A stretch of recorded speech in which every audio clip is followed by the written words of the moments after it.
مرحبا يا نور العين مرحبا. Apa harapan Rasul dengan Maulid? Bismillahirrahmanirrahim. InsyaAllah Nyo dah pakai maulud Mahat as-sunnah dan penerus.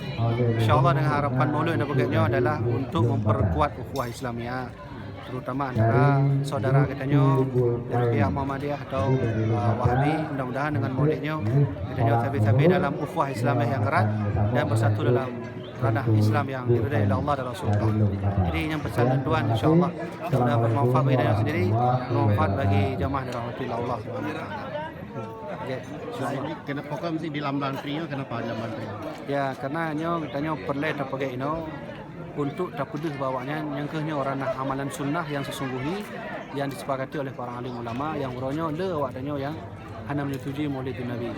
Maka terpedus lah bawanya kehnya amaliyah sunnah yang kaya pernah oleh Rasulullah, oleh sahabat Nabi dan oleh مرحبا يا نور العين مرحبا جد الحسين مرحبا يا نور العين مرحبا جد الحسين مرحبا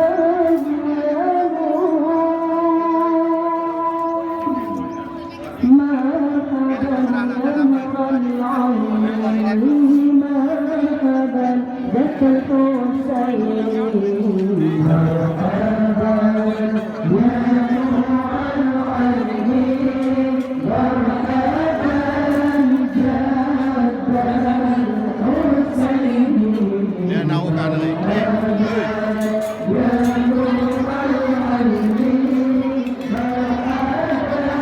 Peringatan Maulid yang luar biasa. Mudah-mudahan Allah Subhanahu Wa Taala benukusaho gedayo buat tempat dalam cerugah dengan berkat rayakan Maulid.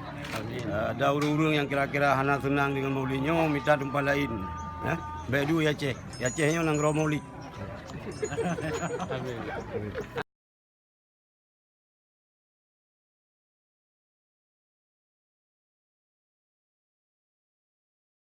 نبي سلام عليك يا رسول سلام عليك يا حبيب سلام عليك صلوات الله عليك